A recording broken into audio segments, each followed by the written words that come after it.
I'm Caryl Cohn, and welcome to Purpose 360, the podcast that unlocks the power of purpose to ignite business and social impact. Welcome to Purpose 360. I'm Caryl Cohn, and the show that we're going to have today is one of my favorites of the year. It's our purpose predictions for 2025. And we have marvelous guests on the show.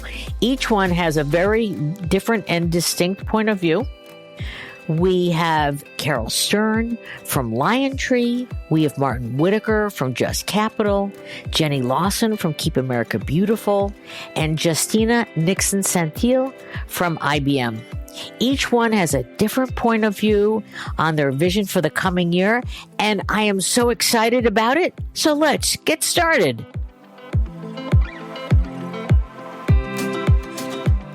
So Justina Nixon-Saintil, welcome back to the show. You are one of my favorite people in the entire world with the gigantic title of Chief Impact Officer and President of the IBM International Foundation. Welcome back to the show. Caryl, thank you for inviting me back. Happy to be here. So let's just jump right into it. So where do you see purpose and social innovation evolving in the coming year? So I think over time, purpose has been very much aligned with business strategy. It's starting to strengthen, right? Where almost every organization today has a purpose or social impact function that is aligned with their business.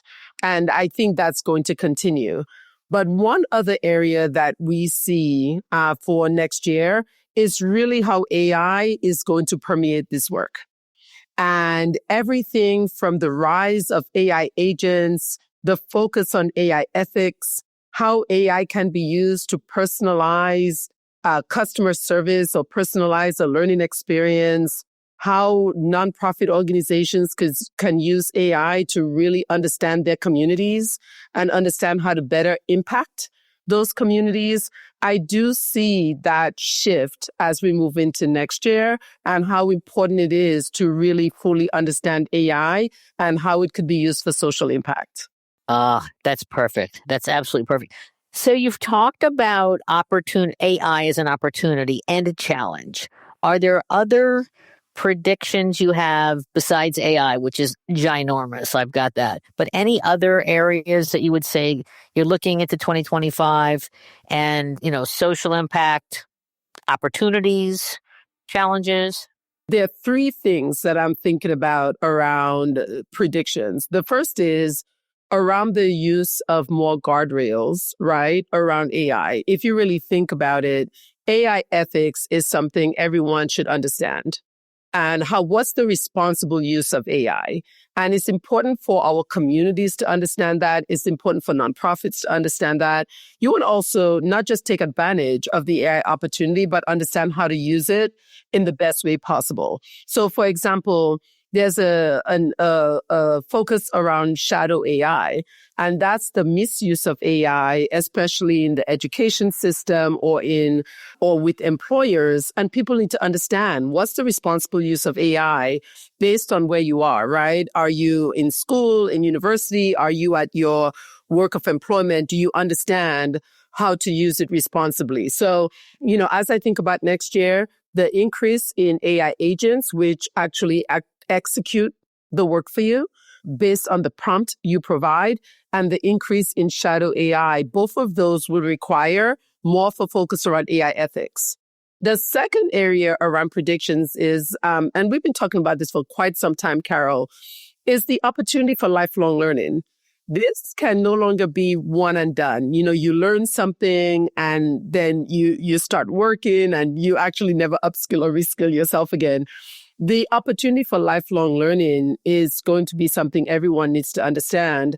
And right now it's all about AI. But then everybody needs to understand what is cybersecurity? And then when you think about future technologies like quantum, what is that going to mean, right? Down the line. So everyone needs to understand that lifelong learning is something they all have to consider. And it's not just learning one topic and done. And then the last thing I would say is really around the use, and I touched on this earlier, the use of AI to provide that better educational experience. I think educational entities and organizations with learning platforms will really need to consider, how do you integrate AI to provide that personalized learning experience? And I think that's going to become a competitive advantage for those who are able to do that. So I think those are the three areas that I see being significant as we move into 2025. Great. So, lots to learn and lifelong learning. Well, one of the things I enjoyed and what attracted me to IBM was the opportunity to learn new things and learn new technologies. I'm a curious person overall, but being able to come and learn about AI or hybrid cloud or, environmental data, I think that's what excites me. And I think if you want to be successful in any job, you have to have that curiosity and that opportunity to always be able to upskill yourself. Perfect, because that leads right into my next question, which is, what advice would you give to purpose and social innovation professionals? So one is lifelong learning, be insanely curious and put the time in. Yeah, definitely. I think as part of lifelong learning is, how do you make sure you have those immediate skills around AI? I mean, something as simple as, how do you master the art of prompt writing? How do you create the right prompt to get the response you want, right, with an AI assistant? And then when you move to AI agents, how do you create the prompt to be able to go and execute what you need? So understanding what AI is and upskilling yourself in AI, I think that is one of the pieces of advice that I will share with everyone who are on the journey around lifelong learning. I think the other things that, are always important to me, and they were great for my career, is, how do you find the right mentors? How do you find the right partners and supports, right, within your organization? Whether you are in the university space where mentors help to guide my, journey through engineering, to be able to get employment, to be able to, move up in my career, and also at the employer level as well. So I do think finding the right mentors, finding people that you can have discussions around AI with and learn from, and then upskilling yourself, right? Even starting with some very basic ways to understand AI fundamentals and AI ethics, all the way to really fully understanding, if that's something that is important to you, how do you actually build models, or how do you implement, these AI assistants? So I think there's a lot of opportunity for people to upskill themselves. That's brilliant. So I'd love you to predict, what do you think are the most important social issues in the U.S. and then global? Because, the world is different in different places. Yeah, I mean, this is a really tough question because there are just so many global issues. And I travel, significantly. I meet with my teams all over the world. And, there is the focus on hunger. There's a focus on, very specific, human rights issues, for example. There's the focus on climate change and environmental threats and how that's impacting certain communities. I know for me, I support a lot through the volunteerism that I do. So I will work on creating no-sew blankets for cancer patients. I will pack book bags with supplies for children who don't have access to those types of supplies. I will help feed the hungry where I can. As far as what we do from a corporate perspective, our focus is really in two areas. How do we make sure we are providing the right skills for all? We want to make sure we have opportunity for all. And with the acceleration of technology, with the need and demand from corporations for people to have the right AI skills, my focus is, how do I bring this to them, make it available for free, and help them connect those skills to a real job opportunity that can increase their economic and social mobility. And that is the area that my team and my organization and IBM focus on the most. And that's in the university space, that is in the high school space, but also adults who need new job opportunities and who need to also reskill and upskill themselves. And then in sustainability, how do we use our expertise? How do we use our access to data and our access to AI platforms to really help those communities that have been impacted the most by climate change and environmental threats? And we do that as well. So those are the two areas of focus. And I can tell you, Caryl, no matter where I travel in the world, governments and communities are still focused on those two things, education and sustainability, and how we uplift those communities. That's super. Very well stated. So this has been a wonderful conversation, and I always like to give the last word to you. So is there anything else that you'd like to state regarding what you predict for 2025? Yeah, no, I think, again, it's AI, and how we can use it to better our communities, how we can use it to improve our lives, and the importance of upskilling and making sure that you're ready. And I think that's why it's so important for people to be aware of how AI can shift and change their jobs and how they need to be ready for the next set of jobs that will be created and how they have to make sure they have the right skills to do that. So I'm excited about how we think about this in 2025 and beyond, and how we're able to help even more communities around the world. Thank you, Justina. You never disappoint. Thank you, Caryl.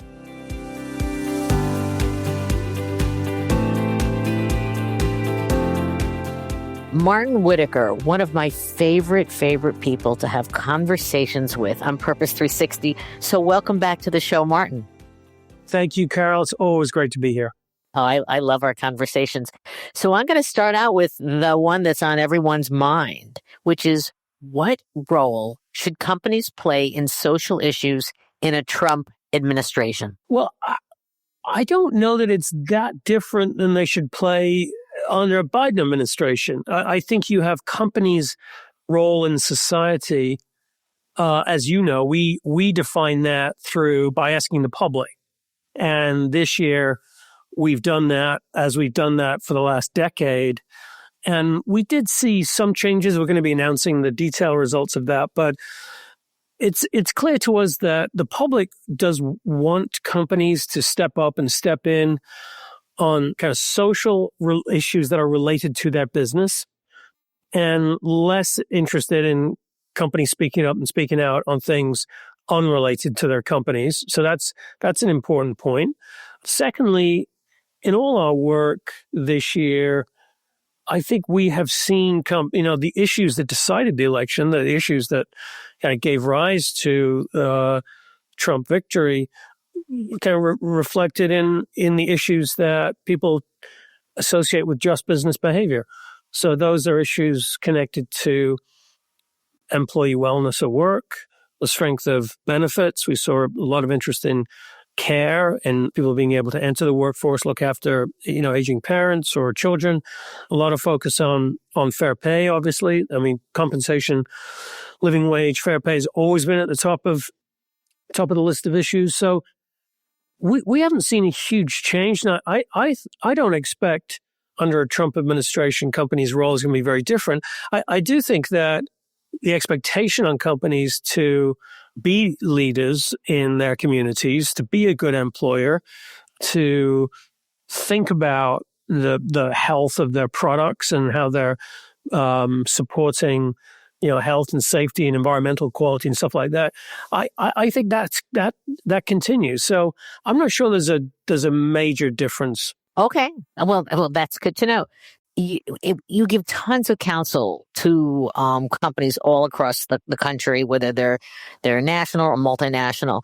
And so what advice would you want to give them, setting aside Trump administration, in terms of how they address their purpose, priorities, and activations in 2025?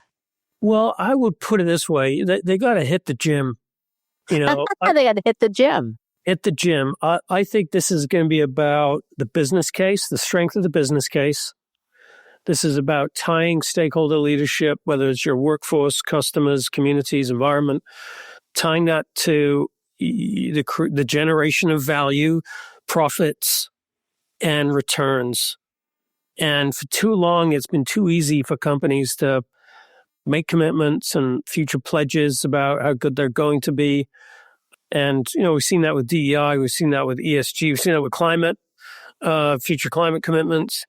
And if you're really serious about those issues as business issues, it's time to get serious about what data do you need? How do you do those things? How do you connect that to the strength of the business case?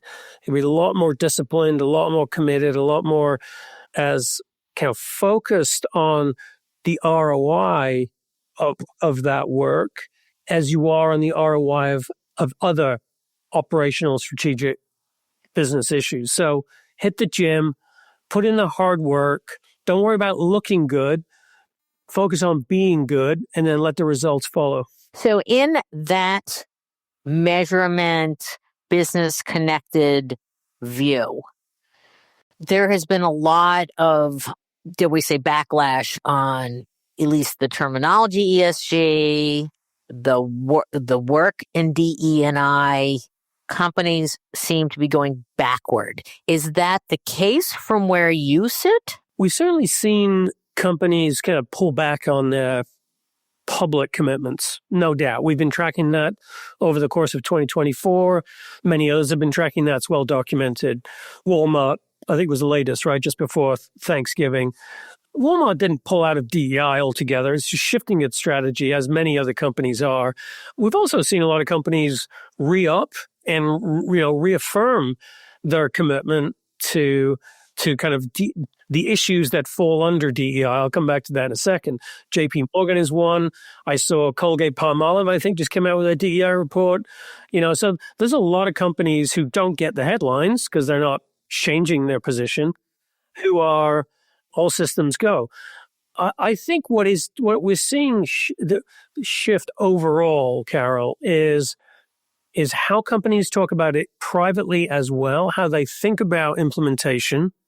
Goes back to what I said earlier about really getting disciplined about what you mean by DEI, putting in the hard work of, okay, we believe we want to create equal opportunities for everybody in this company without any kind of bias or discrimination. How are we exactly going to do that? How do we measure that that's happening? How do we understand the business case, et cetera? So that doesn't happen overnight. That's not a commitment that you make to, or a commitment in terms of a target. That's a process. That's an investment in your people, and that takes time, like any other human capital investment. So we do see companies framing DEI differently. Again, it's around investing in workforce, training, access to advancement in the workplace, upskilling, and sort of more broader, I suppose, human capital investments. And I think that's probably what's going to happen in 2025. You're going to see a lot more focus on workforce, workplace, well-being related issues and tied very strongly to a business case for investing in people.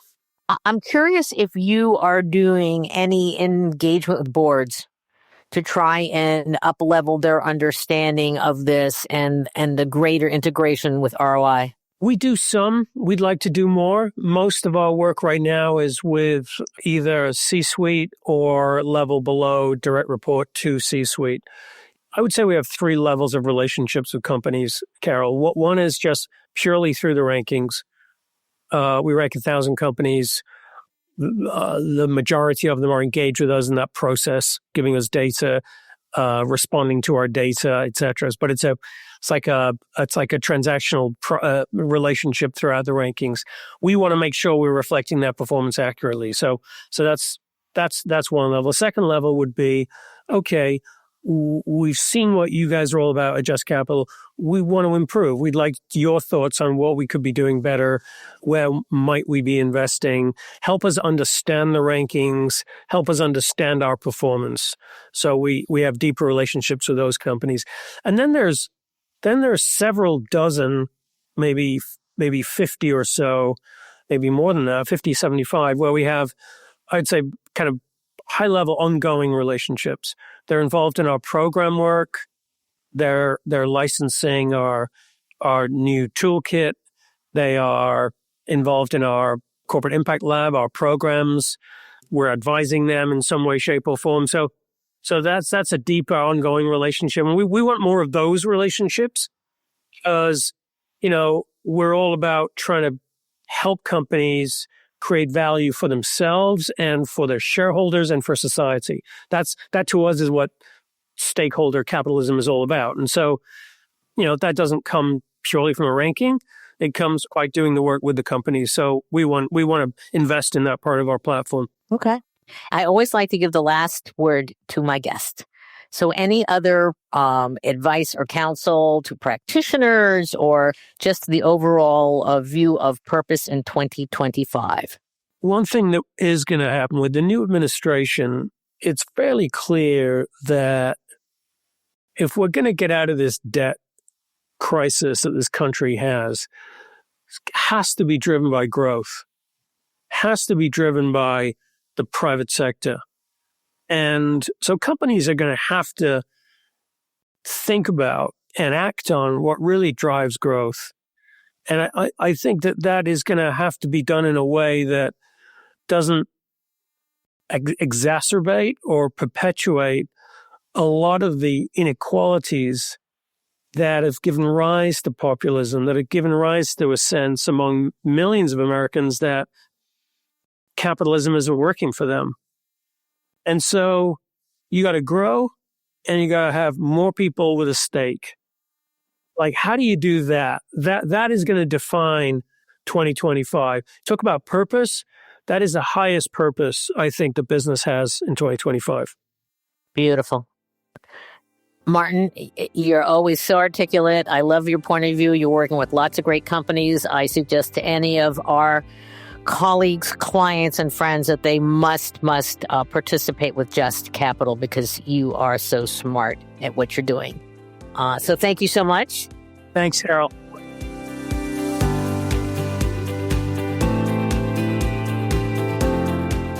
Caryl Stern, welcome back to Purpose 360. It's so delightful to have you and to ask you one of our favorite questions, which is, what are your purpose predictions for 2025?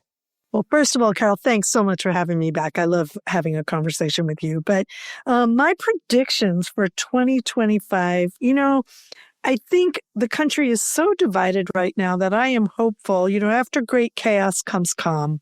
And so I am hoping and crossing my fingers that we might find some calm in 2025. I don't know whether I'm optimistic in thinking that, but I am at least hoping for that. When it comes to purpose, I think one of the big things we're going to see in 2025 is attention paid to people with disabilities. In the past, we have defined DEI primarily in terms of race, religion, and ethnicity.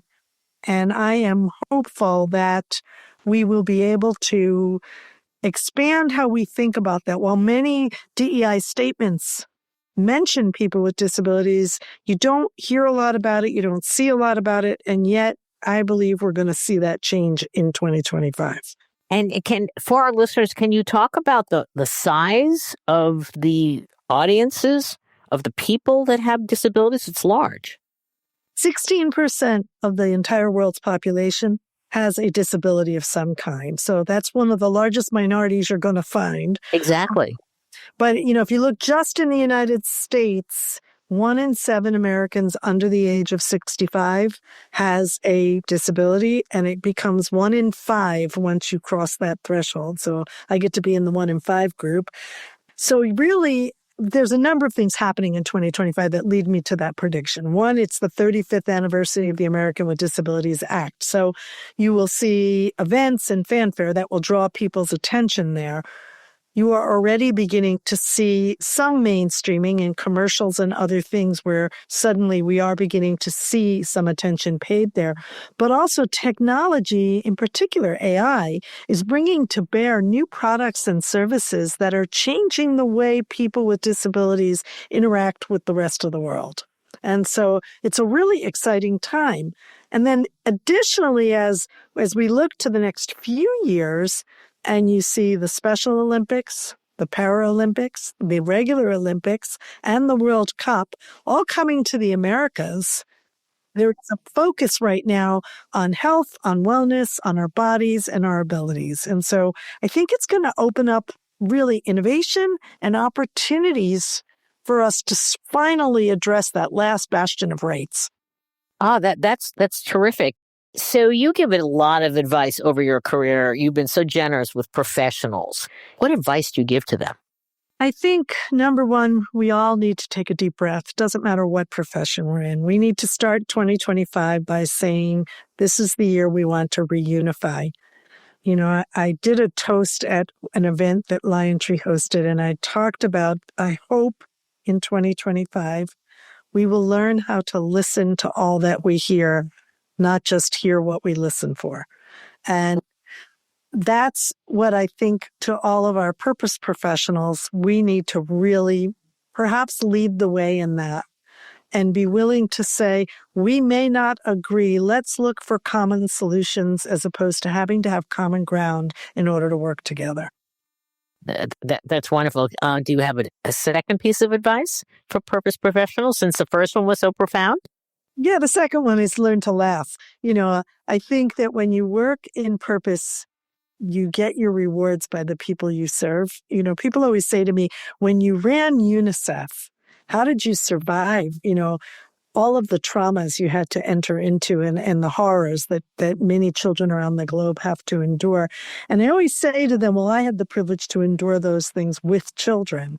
And children play soccer in the middle of a refugee camp. Children will find, something to make a doll out of in the wake of an earthquake. Kids will make you laugh. They will find funny things. And so I've tried really hard myself, and I have to work at it some days more than others to learn to laugh and to remember that purpose work doesn't mean I have to cry all the time. It means I have to be committed to taking that deep breath, working through the problems, bringing people along with me, and being willing to come along with them and be a follower, not just a leader.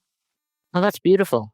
That's quite. Do you feel that the advice you would give purpose professionals in the U.S. would differ from those globally? It's interesting because obviously with the advent of ESG, there's a backlash in the United States and there's a lack of a backlash in Europe. So clearly, I think we're facing some different challenges on opposite sides of the pond. In the developing world, it's yet an entirely different, then it's a survival moment, and I think you bring forth different skills in each of those situations. In terms of challenges, you've talked a lot about really fabulous things people need to really engage and listen, and there's new issues. Any significant challenges that you would like to add that purpose professionals, they need to, really spend some time about them? Well, obviously, the backlash to ESG in the States is a challenge to all of us, and I've tried very hard to say to people, look, I was doing diversity work before the letters DEI were in the vocabulary. So let's stop using terms and let's talk about program. What is that we're trying to achieve? We're trying to achieve equity. We're trying to achieve equal access to opportunity. Those should be the goals. And that's, again, where you look for common solutions.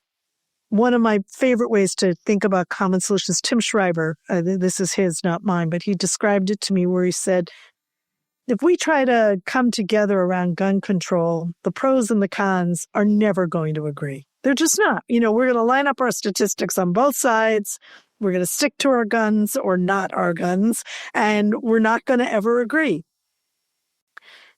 If, on the other hand, we were to say, let's stop the violence in our communities, we could all agree on that. Nobody wants to live in a violent community.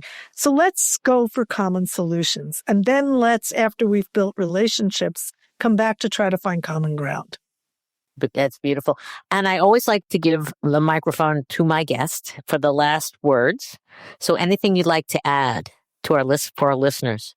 I guess the thing that I would say to you that now that I'm in what I call my preferment, the swan song of my career where I get to do what I prefer, is that everybody keeps saying to me, you're going to retire? No, I'm going to prefer, is to live in the moment a bit.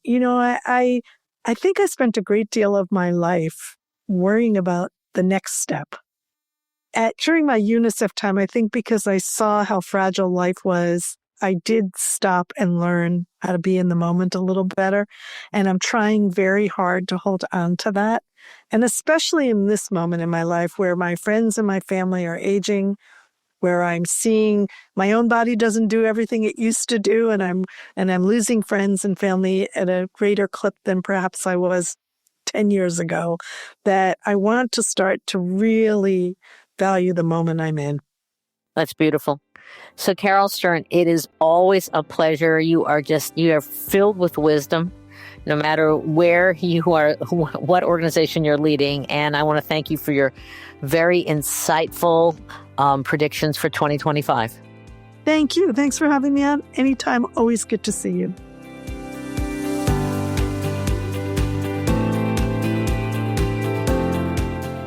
Welcome, Jenny Lawson. Jenny is the CEO of Keep America Beautiful.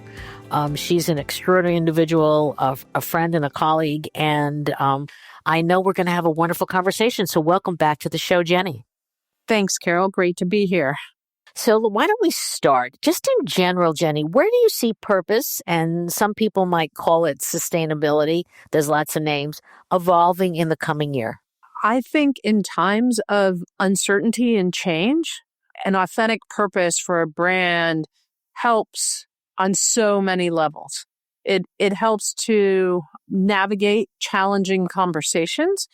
It helps to articulate vision for organizations. So I think purpose has a really important role to play over the next 4 years. Sustainability is a mandate that is coming outside of U.S. politics these days. It's a global mandate for change that the vast majority of at least the Fortune 1000 have really stepped into making changes and mindset changes that are necessary for the future. So I actually think that staying the course with authentic purpose and a focus on sustainability commitments really is how companies can navigate these challenging times. And we all agree they are challenging times. So what are some of the opportunities for an organization or a brand in the coming year? Selfishly, at Keep America Beautiful, we have our eyes set on July of 2026, which is the country's 250th birthday. And so I think there's an opportunity ahead for companies, too, to think about how are they going to play into the country's 250th birthday? What is going to be their path to celebrating what brings us together? And how do you use that, back to my previous comment, on that purpose journey over the year ahead? And so we're super excited and have gotten lots of interest from companies in helping us imagine and celebrate that moment. And it's my understanding you're going to be working with over 25,000 communities, helping to clean up and green up and beautify. Would you like to just comment on what your vision is for that? You've got it. I mean, our big vision is, can we as a company pick up 25 billion pieces of litter? It would be more than half of all that's out there. If we could pick up 50 billion, we would pick it all up. And that seems like exactly the right direction for celebrating such a significant birthday. You've got a lot of sustainability and purpose professionals listening to this podcast. You've given them some interesting ideas for 2025, but what other advice would you give them as they're looking into a tumultuous environment? The Deloitte Trust Barometer, there's lots of indicators that continue to show that globally and nationally, we all trust our brands, those big voices from business, to be, especially the workplace, a place of truth and authenticity, and that's an important role for companies to continue to play. I think authentically leading through your sustainability messaging for how you live up to commitments that you've already made, all of those things matter.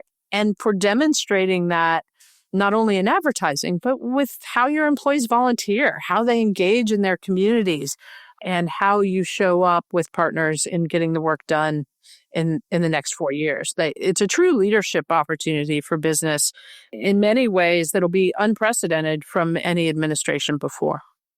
I'd love you to talk about the power of hands-on volunteerism and getting hands into the dirt. What is that like for an individual? It changes everyone involved every single time. It changes the experience that individual has in their own community. They start to know their community better, literally at a ground level, right? They start to understand what are the drivers in a neighborhood, what's happening, the dynamics. Anthropologists study litter to understand cultures. Litter can tell you a lot about a neighborhood. So what's happening in those neighborhoods? What are some of the issues? Who turns up to help, right? The mothers groups, the citizen groups, the business groups that you serve alongside of when you volunteer. The fresh air, getting out in our communities is good. It's good for the community. It's good for the individual. It's a great way to show up in neighborhoods.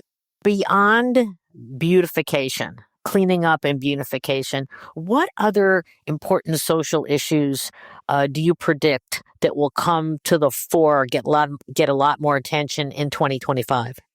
We're going to see civil rights issues continue to be very important in communities. And so as the mother of a trans daughter, I worry about those issues in the year ahead. And I think issues of safety for LGBTQ community members is something that will need our attention over the next 4 years. I also think that, understanding how to engage change that is both economically important for communities, is preserving and improving environmental justice will continue to be issues that will need to be clarified and really given attention over the next 4 years. Super. Before I let you have the last comment, I would love to ask you, what role should companies play in a Trump administration? As I sort of hinted at earlier, companies will be a voice that is listened to in this administration.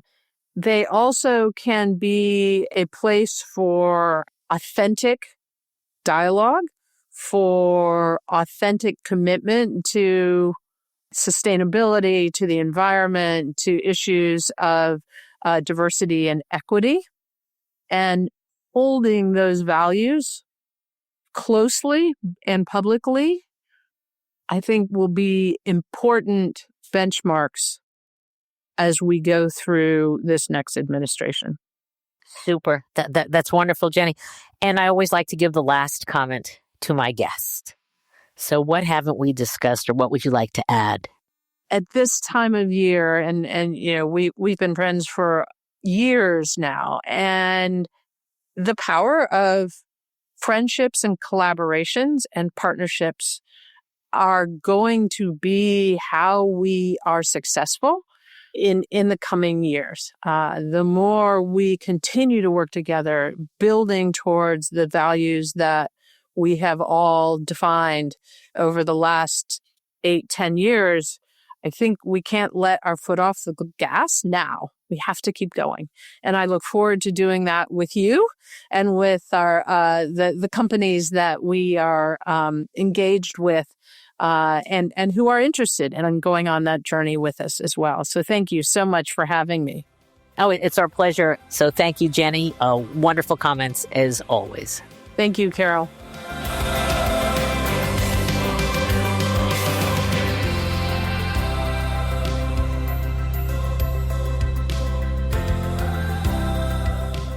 This podcast was brought to you by some amazing people, and I'd love to thank them.